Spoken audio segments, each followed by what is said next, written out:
Hello, teacher Karina and peers. My name is Ernesto, and today I'm going to talk about CLIL in language teaching. First of all, it is necessary to set what CLIL is. CLIL stands for Content and Language Integrated Learning.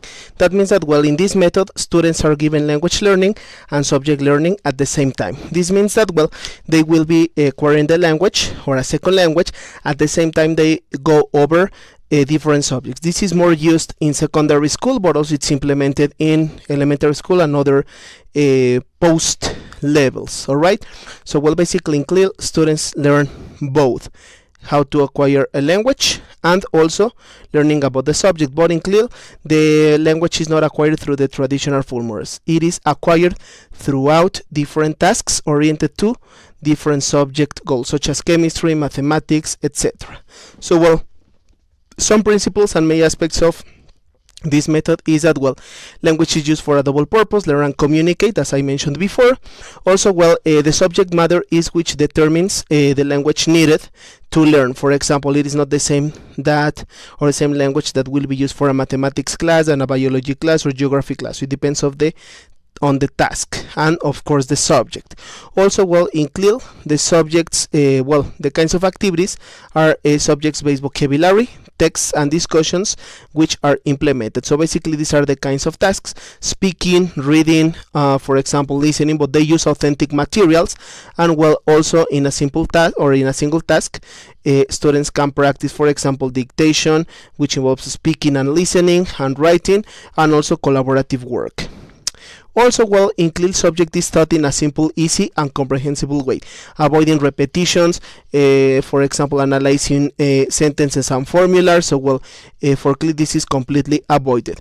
And, well, teachers use different materials such as diagrams, illustrations, graphs, or highlighted terms. All right. Finally, in CLIL, teachers need to know their students' characteristics and their needs. So, well, they have enough information to design and adapt their classes and also design and adapt the materials they will be using to look or to reach the more benefit in his or her students. So, well, why should we be using CLIL?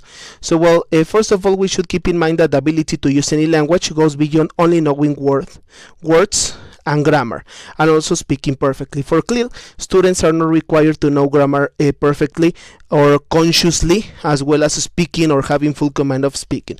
For CLIL, if students develop a kind of, we can say, like standard way of expressing themselves, and they can reach the class's goals or the task or subject's goals, that's fine for CLIL.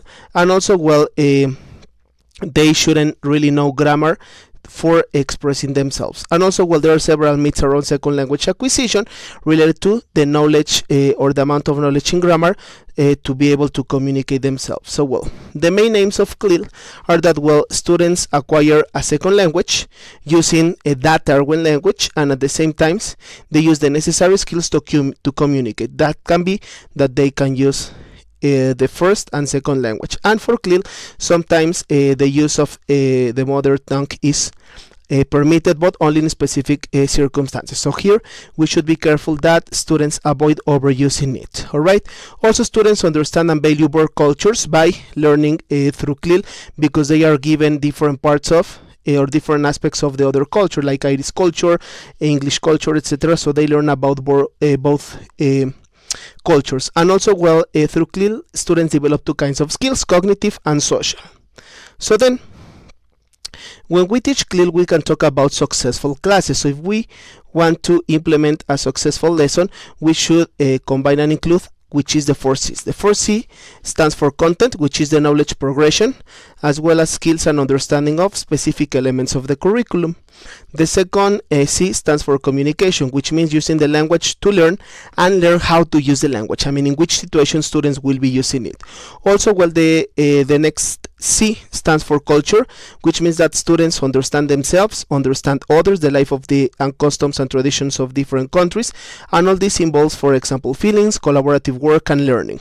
And finally, the last C stands for cognition, which means developing thinking skills that students will be using to make concepts formation possible. So this means abstract and concrete concept formation. there are like some pros and cons of CLIL. For example, some of the advantages of using CLIL is that students can focus in different subjects and language teaching, so they can learn and different topics throughout analysis, and they are acquiring a language and subject information.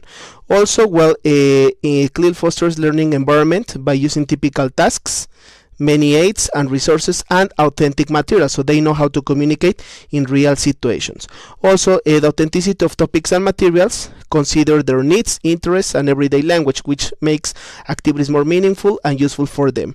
And in CLIL, active learning is promoted because students talk more and help others, so this means that the teacher is also a guide and a provider, and they will be able to use collaborative work. And finally, learning is based also on students' previous knowledge and skills, so this makes it more personalized, and we make sure that students attend students' needs based on their characteristics and context.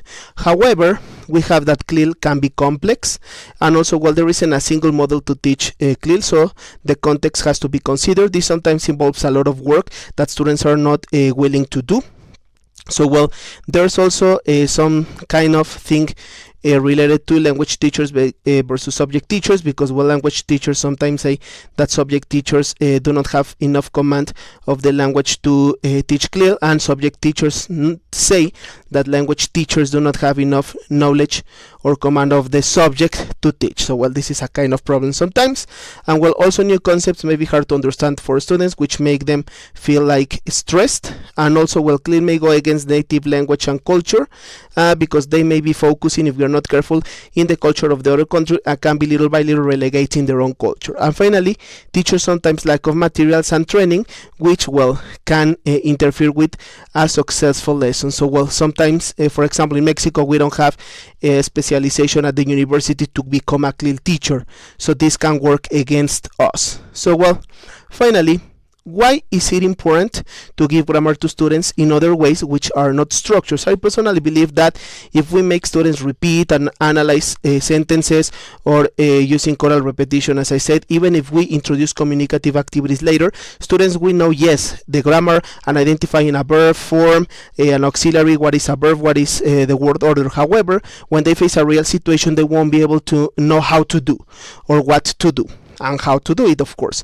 So if we teach students a language, avoiding grammar, and for example encouraging communicative activities, I guess that students will be more benefited, because they will know exactly how to react. For example, it's more beneficial for them to learn how to, for example, ask for something in English in the classroom, or for example to learn how to ask for the price at the shop, to learn how to ask for directions on the street, to learn how to ask for directions at the airport, for example, to know how to give recommendations to other people. I mean, this kind of useful things that may not require the previous analysis of grammar. I guess that if we are creative and we do the job, that sometimes is a lot, but we find the way to make students learn without grammar, we will have students that will really love the language more, will have more interest on it or in it, and also will be able to communicate themselves in real context, which is what we're looking for. So teacher Karina, I would like to say thank you for everything that you've learned, taught. I learned a lot in your course, and I learned a lot in this master's, and something that I would like to thank you for is that you made me changed my perception of teaching, and also you made me getting interested in using CLIL, and from this day on I will teach in a different way. So thanks for everything, and I hope that you liked the video. Thank you very much.